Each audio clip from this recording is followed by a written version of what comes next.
Okay, so hello everyone. Thank you so much for coming to our Ohio Women on the Fly women's fly tying presentation put on by Jerry Darkus. Katie, John Stott and I are so excited to have you. So I'm going to do a little bit about Jerry. He's based in Northern Ohio. Jerry has over 5 decades of worldwide fly fishing experience. He's recognized as an expert on the fly fishing in the waters of the Great Lakes and also has extensive experience on the inland waters of the Midwest.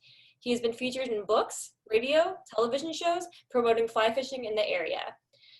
Jerry has had 3 books along with numerous magazine articles published. He is on the pro staff for Scientific Angler and Scott Fly Rod. Pretty awesome.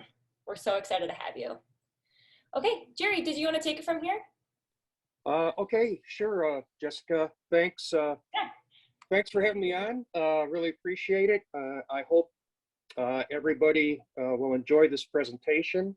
Hopefully you have an interest in history, the history of fly fishing and fly tying, because we're going to go way back when we start this off, and work up through a pretty extensive time span up to the present day. So let's get rolling. So we originally said famous women fly tyers. I don't know. I thought famous was kind of maybe not the right word. Prominent, maybe not the right word either. But these are all recognized women in the art or skill of fly tying, and we will get rolling. So again, starting off, Dame Juliana Berners, 15th century English nun, really wrote maybe one of the first published pieces on fly fishing and fly tying from an instructional standpoint. And there's a lot of discussion on this, whether this person actually really existed and whether, if she did, she really wrote this. But this is really, whoever did it, this is really the initial that we know of, the first, anything that was written down regarding fly fishing. And really one of the main things on here as far as tying goes, there was a seasonal assortment of 12 flies that were selected or laid out to be used at various types of the year or of the season, and those are kind of listed there. Yeah, here's a little trivia thing for you. The word angle really refers to the hook. It was an angle or a piece of wire, a pin that was bent into an angle.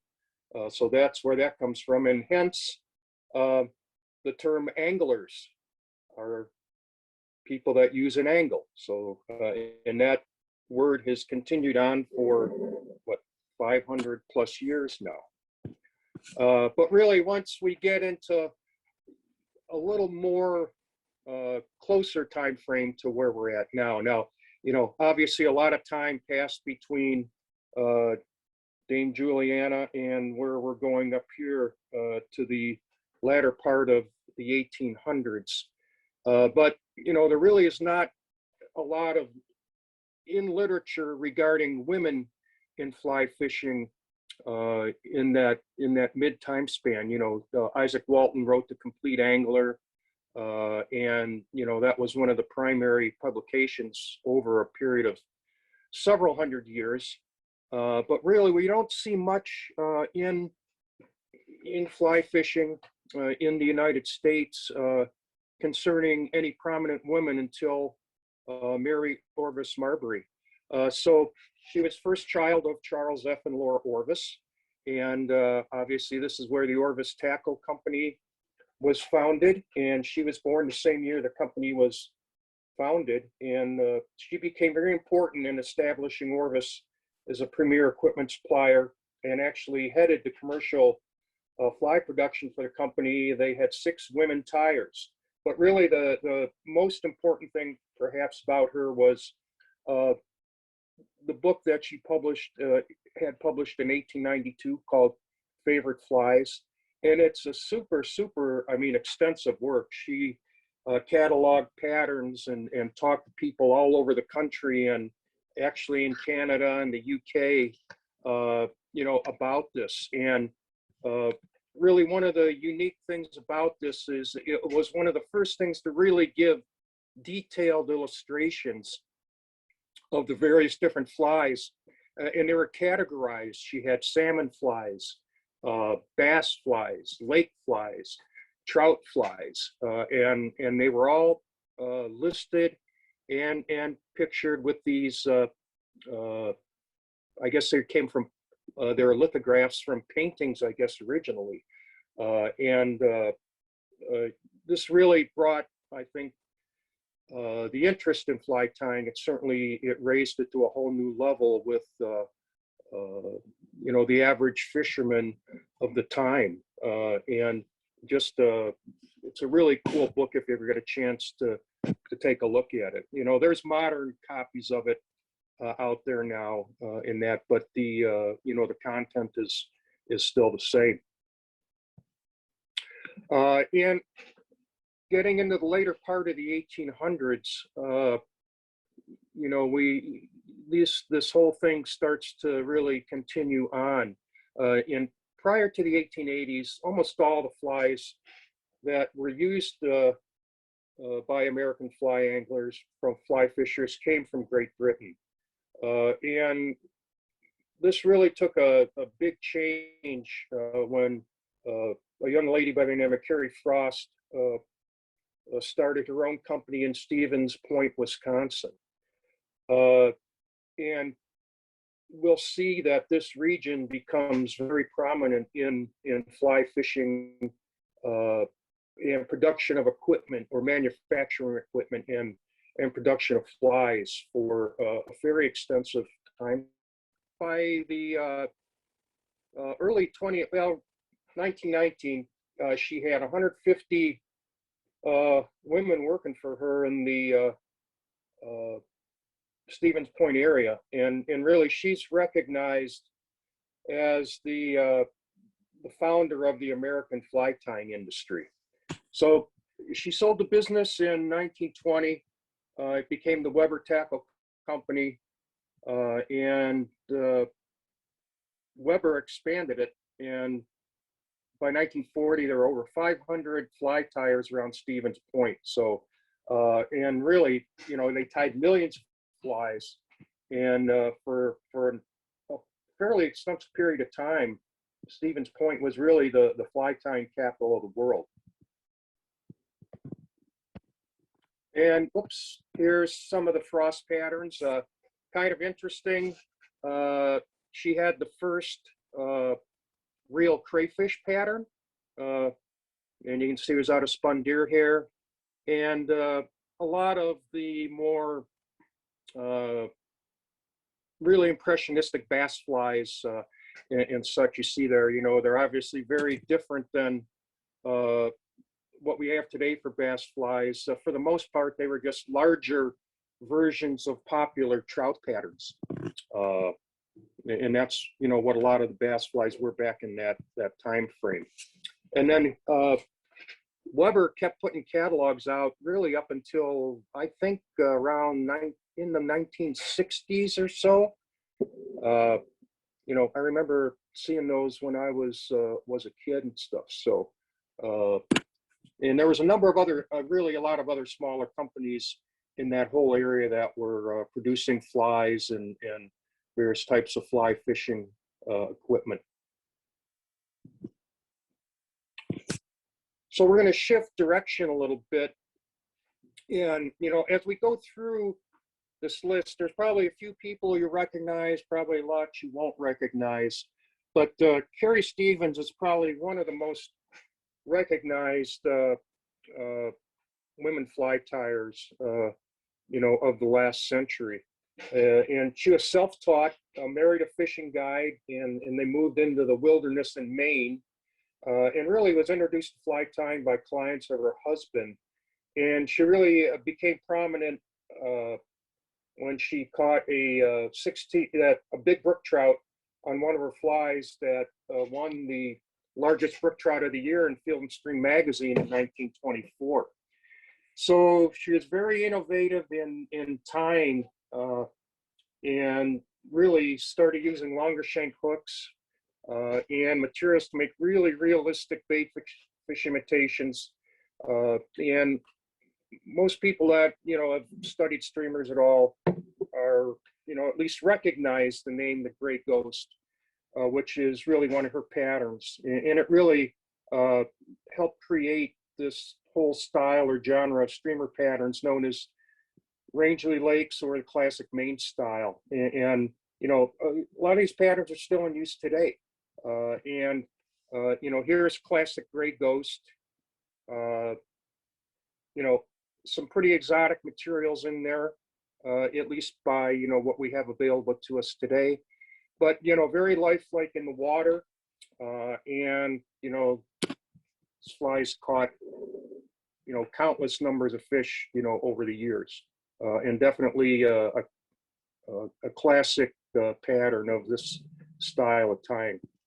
And then here's, you can see these flies are done in a very wide range of color combinations, but what's unique to all of them is the feather wings on top, and they're often several different types of feathers blended for color and that, and then some sort of a cheek material, and then the jungle cockeye. Another very interesting lady here, Elizabeth Gregg. She was born in Scotland in the early 1900s. Her father was a salmon fisherman on the River Tweed, and she started tying flies when she was 7 years old. And we'll see that a lot of a number of the women that became well-known tyers, they were introduced through by their father, who was a fisherman or an outdoorsman. But at age 14, Greg started an internship as a salmon fly dresser. Now, in the UK, you're not, if you're tying salmon flies, you're not a fly tyer, you are a fly dresser. And this was a very desirable career, a very honorable profession to be able to provide flies for the nobility. This puts you on a pretty high status as a craftsman, being able to do that.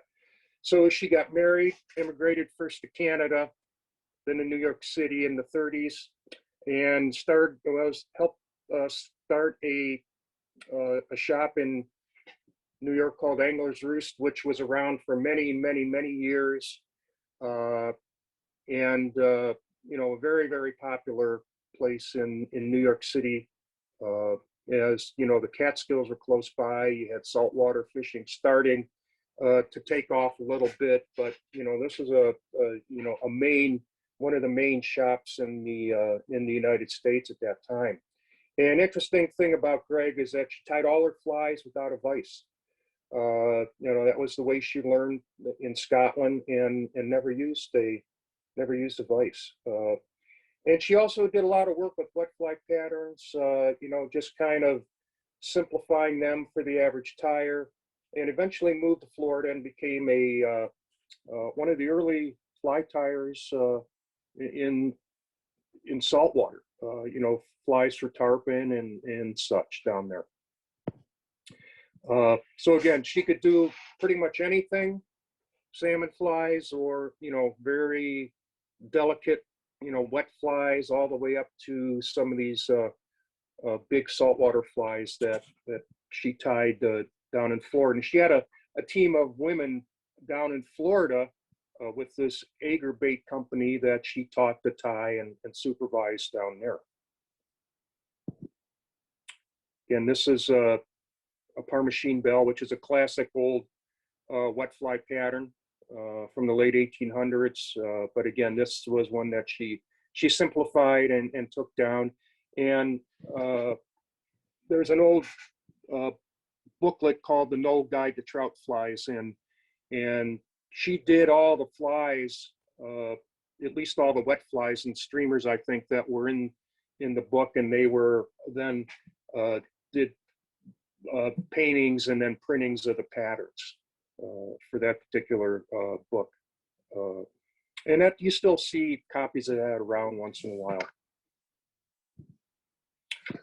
Now we're gonna stick in New England a little bit. Well, we're actually in the Catskills in New York, so not quite New England.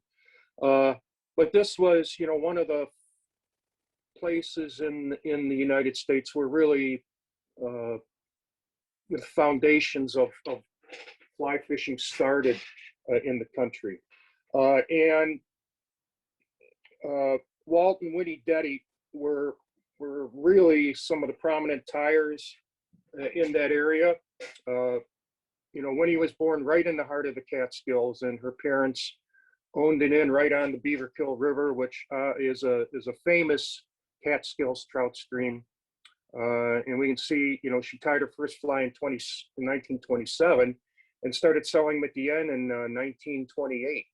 And Winnie and her husband, you know, they had a home on one of the rivers, Wilhelmina Creek, and sold flies through the Depression and up through World War II. And they are really credited with the first ones to really keep this Catskill style dry fly tradition really going, which started you know, early in the 20th century. And this style of fly is still very prominent today.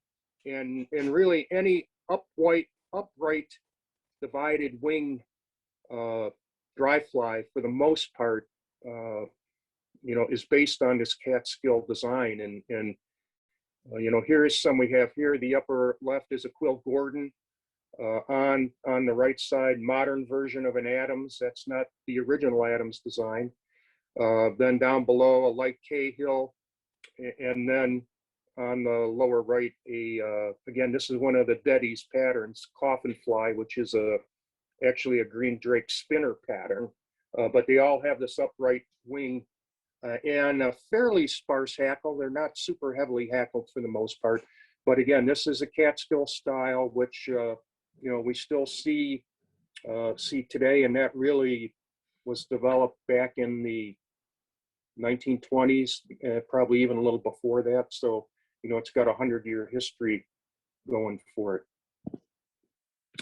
And then Mary Detty was Winnie and Walt's daughter.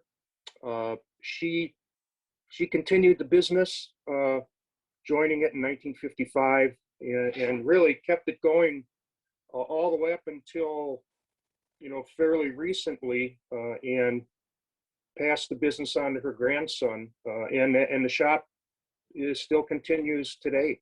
It's still in operation in the Catskills.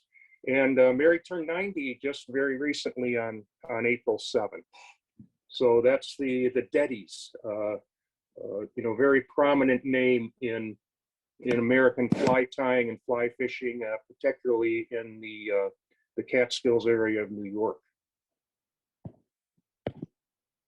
And again, here's a couple other Catskill style dries. On the left, we have a red quill.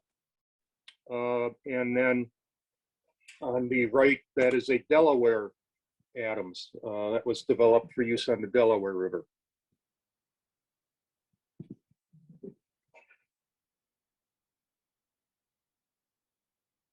Okay, so here, L.C. Bivens worked with the Dettys. They got so busy that they needed help to sort and categorize material, you know, get hackles ready for tying.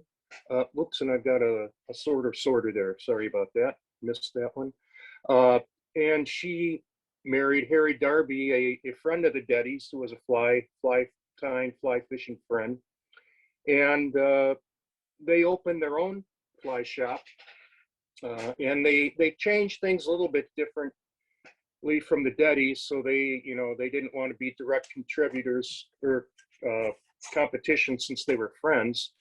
So they did things a little bit differently. But Elsie was really considered at her time one of the top fly tyers in America, just by the speed which she could tie, and then just being able to duplicate things so consistently. And they had a little more different focus on tying. where they did a lot of custom patterns. If somebody wanted something done a particular way or unique way, they were willing to do that.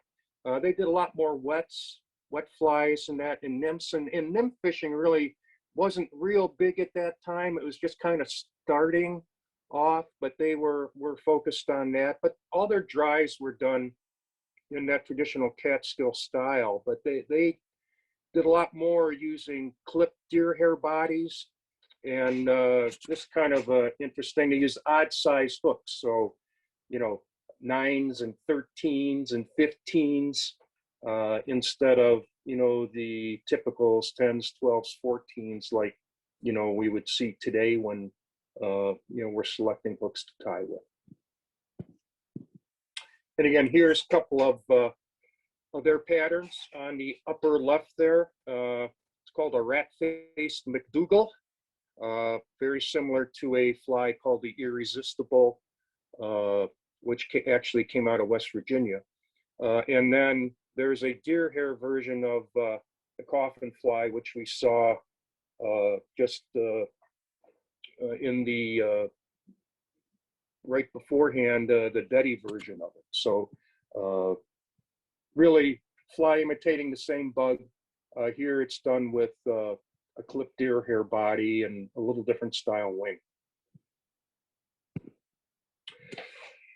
Hey, we're going to jump back into the Midwest here, and we're not too far from Stevens Point, Wisconsin. And we're up in Sheboygan. And this is a woman by the name of Helen Shaw.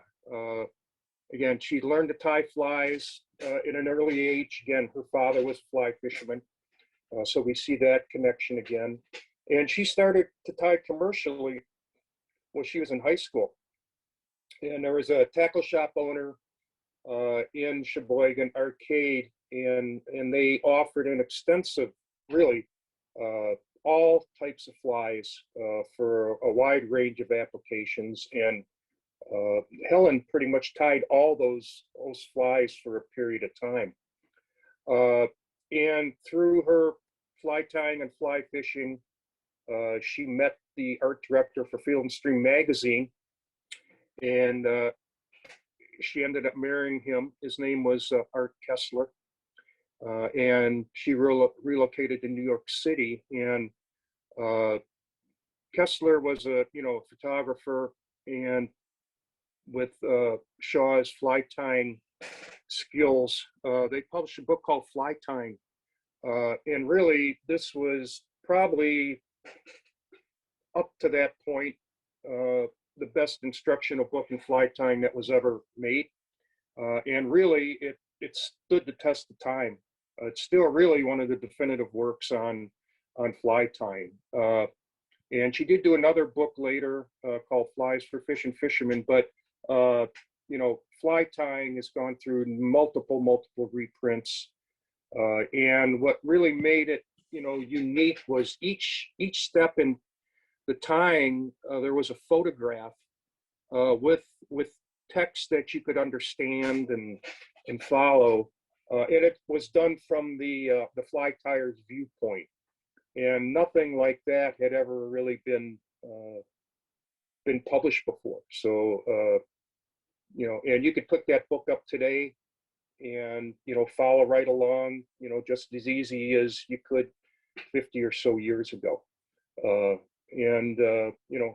That's really, this is the book I learned to tie flies with, and I still refer to it for certain things, on occasion. And, Shaw was a great fly tyer also. On the upper left, she did a Match the Minnow streamer series that was shown in Field and Stream. Kind of unique with a barbless hook, and that was a long time ago. So she was really one of the first to promote that. And, down on the lower right, just kind of a generic wet fly design, but most of what she tied were stuff that she kind of created on her own. She didn't duplicate a lot of patterns from a lot of other people, and she was a good fisher person also, and she did fish regularly. So we're gonna go out to Montana here, and in the late 30s into the 40s is when the western trout fishing really started to take off. Dan Bailey is from the east, and he moved to Montana in 1938, opened a shop and tied flies for it and sold fly fishing equipment. But as that business grew, Bailey could not keep up with the demand for the flies, because all the flies they sold in the shop were ones that they sold or ones that they tied. So he started to employ local women as tyers.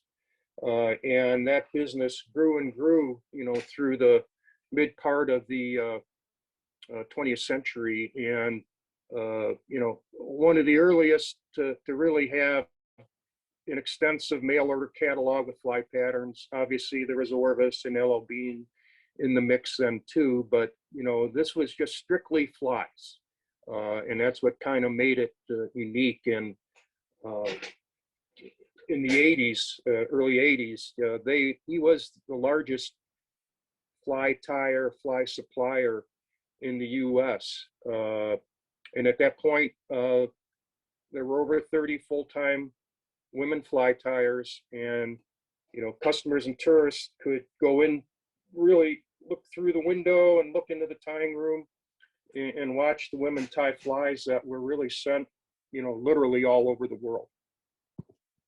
And left picture, that's Dan Bailey tying with some of the girls. He did, tie periodically, but he did more really specialized stuff rather than standard production.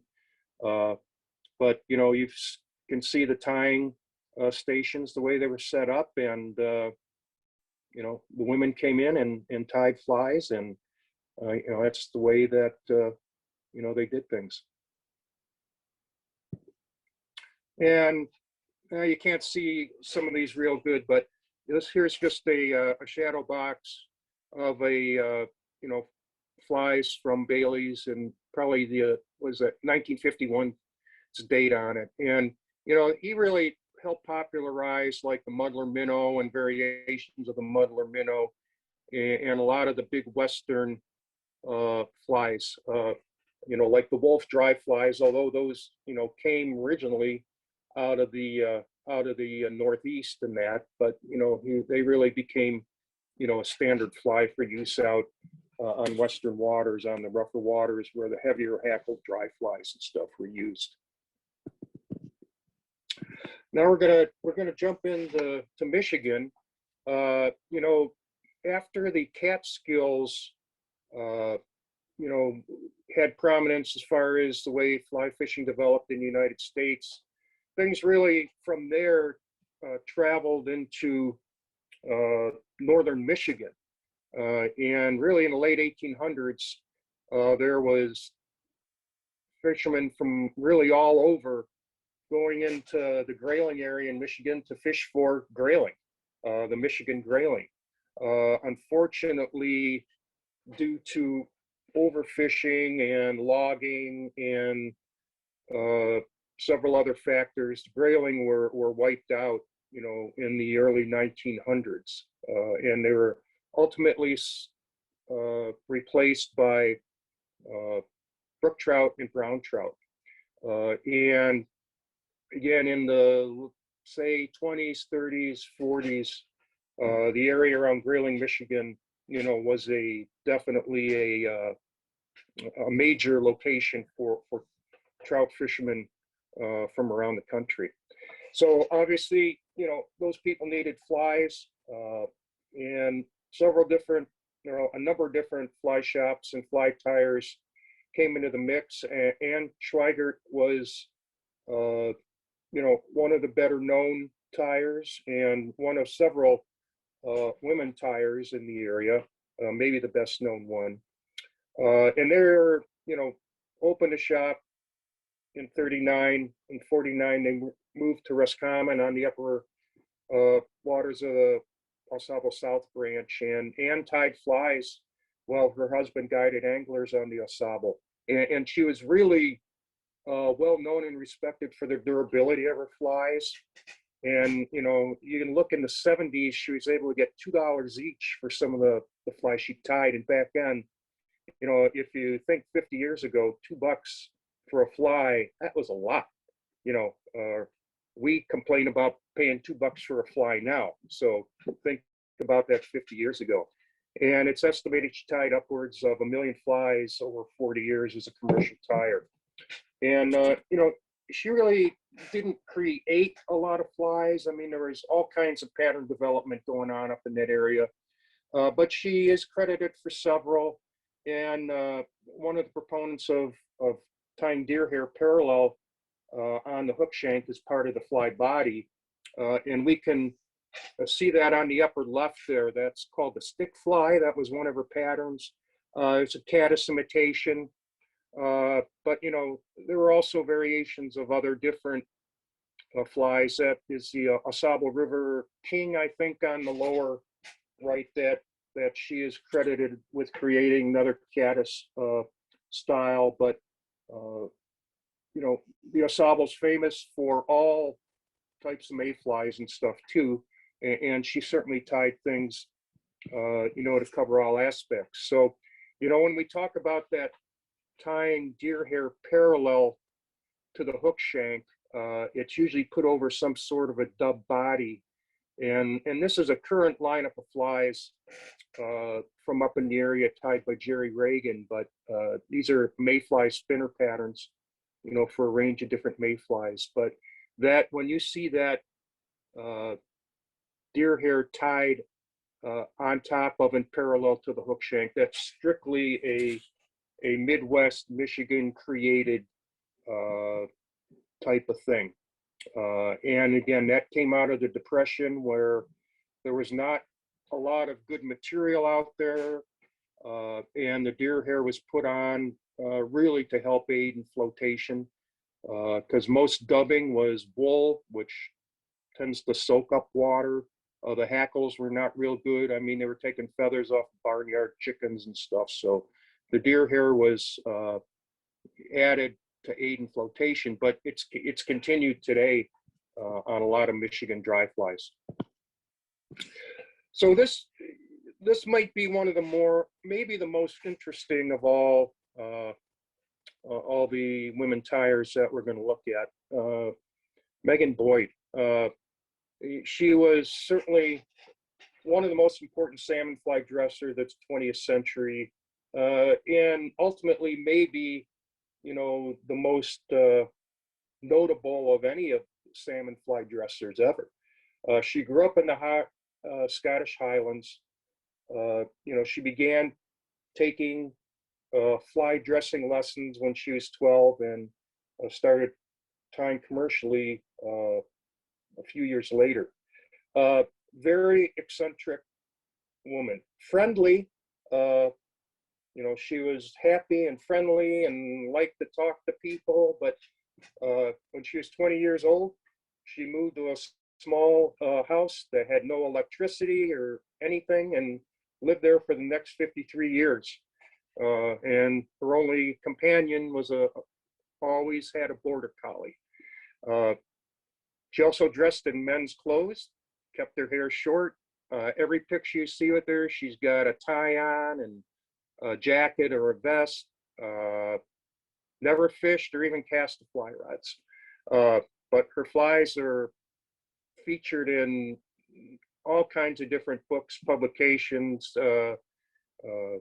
Prince Charles was a frequent customer of hers. Whenever they would travel to the Balmoral Castle and fish for salmon, you know, he would always stop to get flies from her. And Megan just called him Charlie, not Prince Charles or anything. She would say Charlie stopped by for fly skin. And then Boyd was awarded the British Empire Medal. There's been several books written about her, and a kind of a interesting documentary that's called Kiss the Water. And I think you can find it either on Netflix or Amazon Prime or Amazon Video, possibly even both of them. it's worth a watch. It's pretty entertaining, and it just gives a really interesting overview of her life. And again, she tied strictly salmon flies. Mostly full dressed Atlantic salmon patterns, some hair wings and things like that. But again, Megan Boyd, the story of a salmon fly dresser. So in the UK, you're a fly dresser, not a fly tyer when you're making salmon flies. Oh, and there's Megan and Prince Charles there. All right, here's another interesting woman, Frances Stearns, and I was not able to find a really good photo of her anywhere. I mean, I searched and searched and searched, but she was really the first woman to tie flies for L.O. Bean. At when they were just had the one place in Freeport, Maine, and all they were was an outdoor outfitter, and fishing tackle was really one of their mainstays for a very, very long time, and that was the jumping off point, to go to a lot of places in the wilderness of Maine, as well as going up into the Maritimes in Canada for Atlantic salmon. So again, she started tying or I guess dressing flies, because she did become being an Atlantic salmon fly tyer in 1936. But she did teach their first fly tying classes, and then eventually ended up, managing the fly tying department there. Again, self-taught as a tyer and worked for Beans for 50 years. So you can imagine how many flies she tied in her lifetime. And at times she also tied for several other companies. William Mills and Sons was again a fly tackle supplier for many, many years in the early to mid 20th century, and Abercrombie and Fitch. And yes, there was a time when Abercrombie and Fitch was a outdoor safari and adventure outfitter. They didn't just sell trendy clothes. But again, here's another person that never fished, but she could tie any types of flies. But for many years, she was the only Atlantic salmon fly tyer for Beans. And one thing Beans did that, not really anybody else, I don't think, was doing at the time, was they would, whoops, sorry about that. Oop, going the wrong way.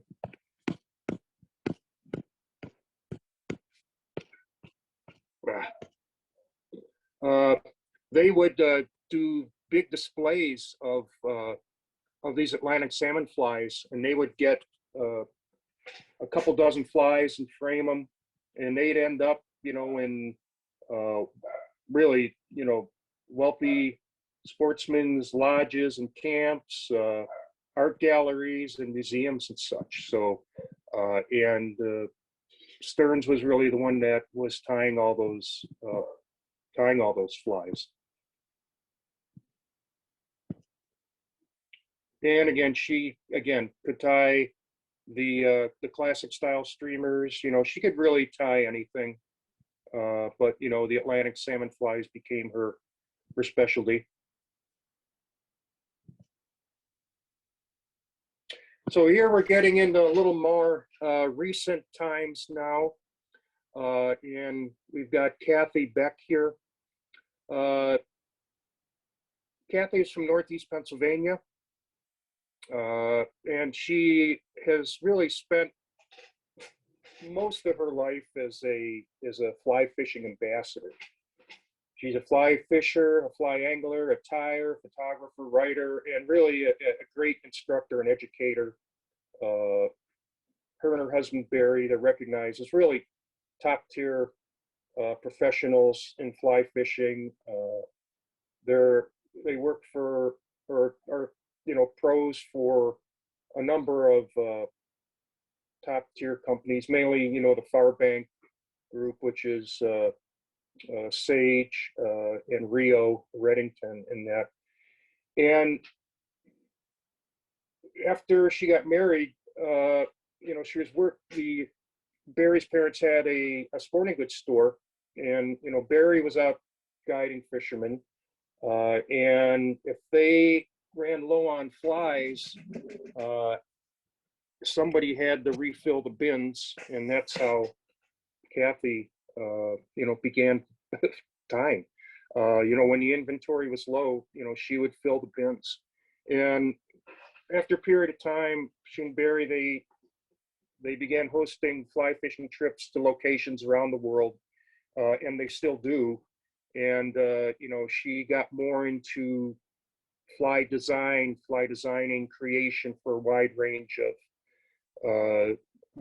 uses. She's been featured in lots of publications.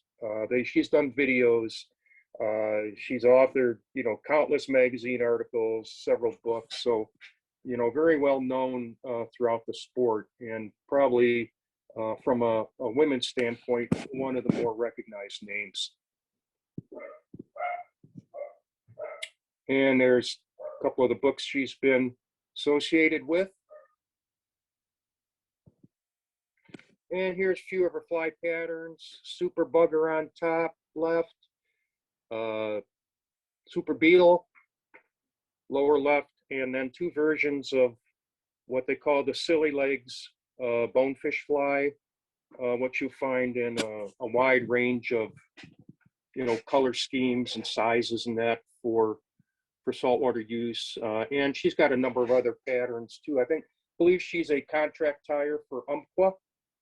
So if you get a listing of Umpqua patterns, and that you'll see Kathy Beck as one of their contract tyers.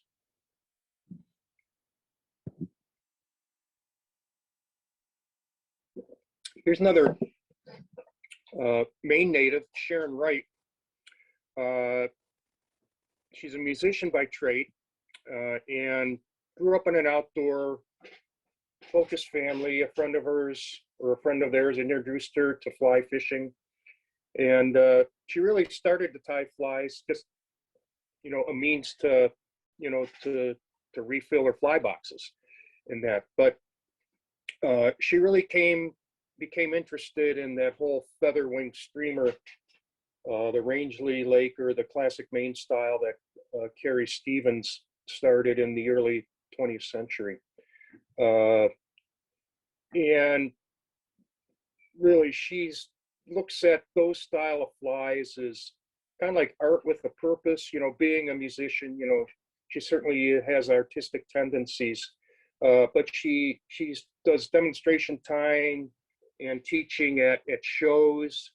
One of what historically has been the biggest fly fishing only show in the country has been in Somerset, New Jersey, just outside of New York City. Now I haven't had it, but they didn't have it last year or this year, so hopefully it'll be kicking in again next year.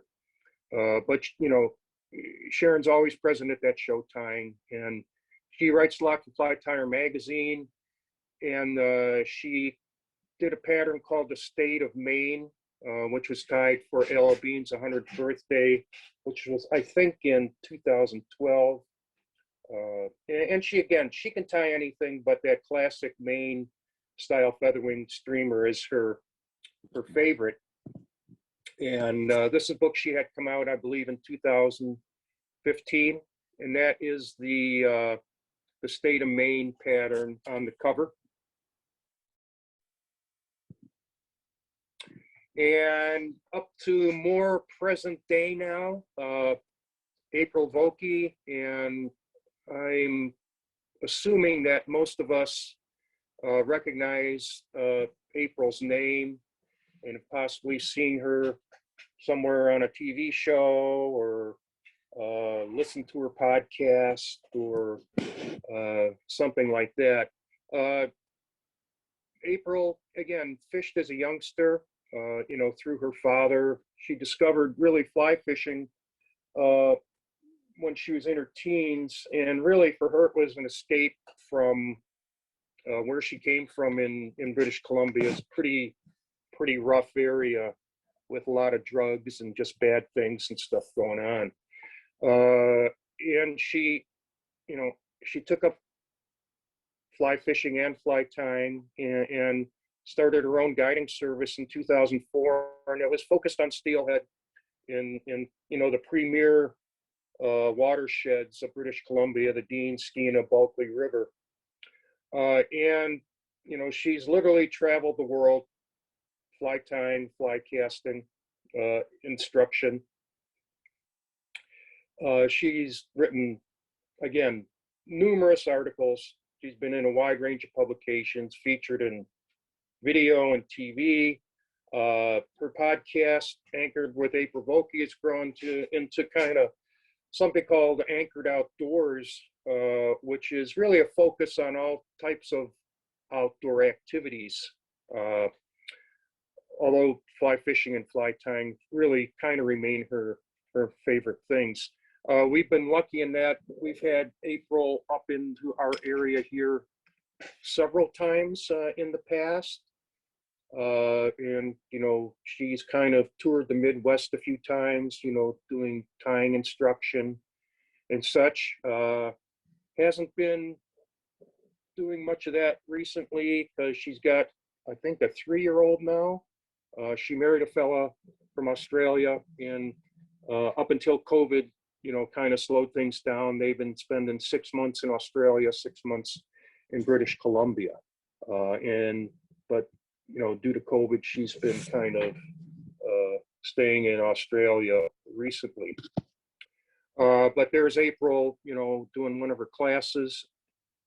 And obviously she's been on the cover of numerous magazines and such over the years. And a lot of her focus in tying was tube flies, you know, again, with steelhead as the main fish for them.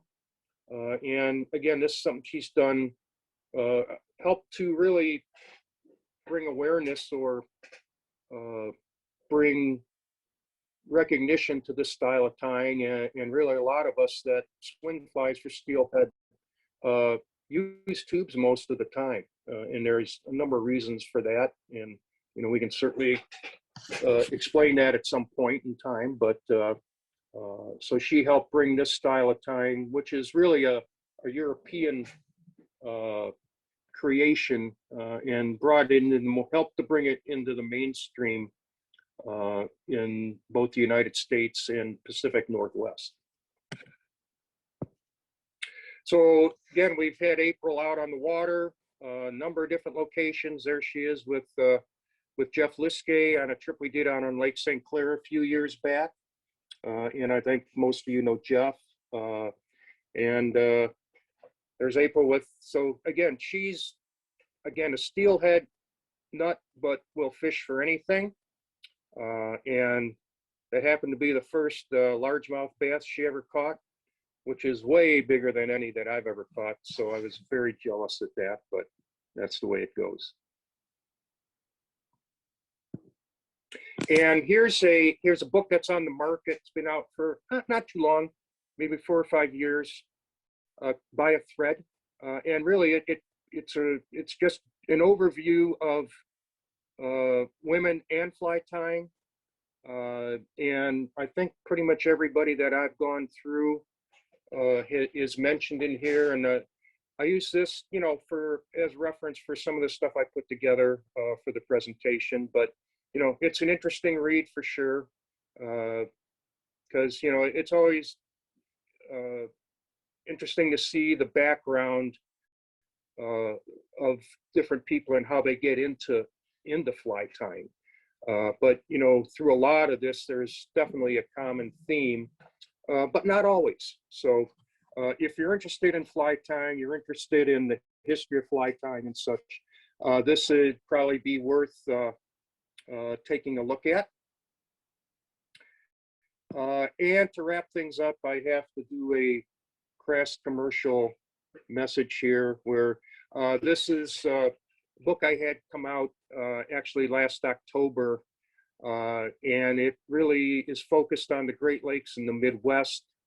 I've got over 600 different patterns in there with recipes, great color photos, plus a lot of anecdotal information on tying and how to fish different flies and materials and such like that. So it was a 5-year project to do this, and it finally able to get it out, back last fall. So hope you'll get a chance to get a look at it somewhere and find it of interest. And at that point, that's what I got for you tonight. And hope you enjoyed everything. And I appreciate you having me